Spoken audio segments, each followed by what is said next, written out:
Hello guys! Welcome to my vlog! Ngayon naman, ibabahagi ko sa inyo ang palagi kong ginagawa tuwing linggo, ang magsimba at magpuri kay Lord.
Magandang tayong magdiwang sa ngalan ng Ama, ng Anak at ng Espiritu Santo. Amen. Sumainyo ang Panginoon. At sumayin. Minamahal ko mga kapatid, paano nga ba makapapasok sa pintuan ng langit kung ang pintuan ay makito? Para tayo ay maging marapat gumanap sa banal na pagdiriwang nito, sama-sama natin.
sanbukas. Papuri sa iyo, Panginoon. Noong panahong iyon, nagpatuloy si Jesus sa kaniyang paglalakbay. Siya ay nagtuturo sa bawat bayan at bayan sa kanyang daraang patungong Jerusalem. Ngunit hindi makapapasok. So parang sinasagot na hindi lahat ay maliligtas o makapapasok. Pero the thing is, hindi naman ito tungkol sa quantity o sa dami. Ang Diyos ang nakakaalam nun. Ang Diyos ang nakakaalam kung kakaunti po ba, marami po ba, lahat po ba, only God knows. But this is a challenge for us to see that it is not quantity, but the quality of life. The quality of life. And at the same time, the gospel speaks of urgency. Bilisan mo! Huwag kang magpatumpik-tumpik. Maliit ang pintuan. Pagsara niyan, hindi ka na makapapasok. Pag natuto ka, ma-apply mo yun. Pag hindi ka natuto, anong application? Kaya ang motivation ko nung pagpasok noon, nung nasa seminary na ako nito, is to study para marami kang alam, marami kang mababahagi, marami kang mababago sa sarili mo kasi nga may alam. Simula noon, yun na yung naging motivation. Not because I could be awarded by such medals or anything. Kasi nga, di ba, sino ang mga taong pinararangalan? Yung mga taong may dating, may galing, matalino pagdating sa paaralan. Pero kung minamahal ko mga kapatid, yung paghahangad ng karangalan, ito pa, balikan ko ng konti. Pag ang motivation mo na para ikaw ay mabigyan karangalan, pag ang motivation mo na ng pag-aaral ng mabuti, magiging magaling, ay mabigyan ng karangalan, ay mali. Ganito po yung nangyayari. Nagsisikap ka. Kasi nga, gusto mong matupad ang mga pangarap mo. And people will motivate you. Sige, galingan mo. Galingan mo palagi. Para maging maayos ka sa hinaharap. Hindi naman ang sinasabi natin eh. Hindi naman natin sinasabi huwag kang magaling. Most of the time, for them to be motivated, galingan mo pa. Galingan mo pa. Kaya lang minsan sumusobra.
Santo ay unang anigan ng anak mong naglagak sa amin ng katiyakan na nakalaang mabuhay kami sa bitulo kailanman.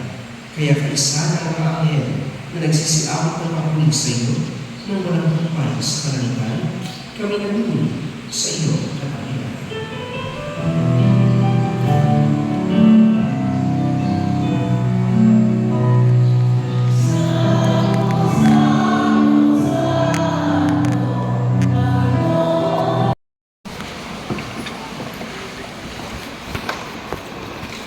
Ama namin banal, ikaw ang bukal ng kanagkawalan. Kaya't sa pamamagitan ng iyong Espiritu, gawin mong banal ang mga kaloob na ito upang para sa amin, maging katawan at tugo ng aming Panginoon Yesu Cristo. Bago niya pinagtiis ang kusang loob na malinang ginawa niya ang pinapay, pinasalamatan niya. Patuloy sa iyo. Ngunit sa isang salita mo lamang ay gagaling na ako.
misa habang hinihintay ko ang anak ko dahil nabili ng kandila, binidyohan ko muna ang paligid ng simbahan. Thank you Lord sa magandang panahon.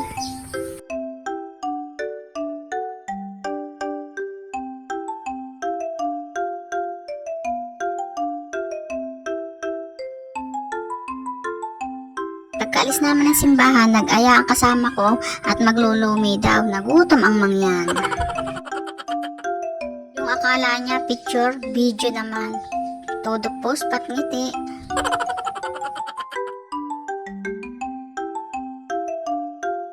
Kain po tayo ng lomi. Thank you Lord for the blessing.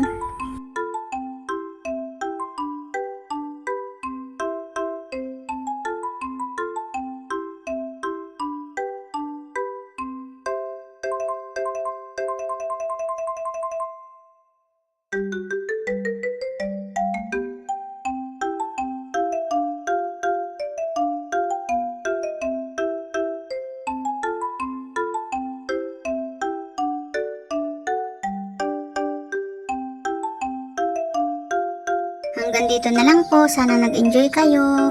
Bye! Love you!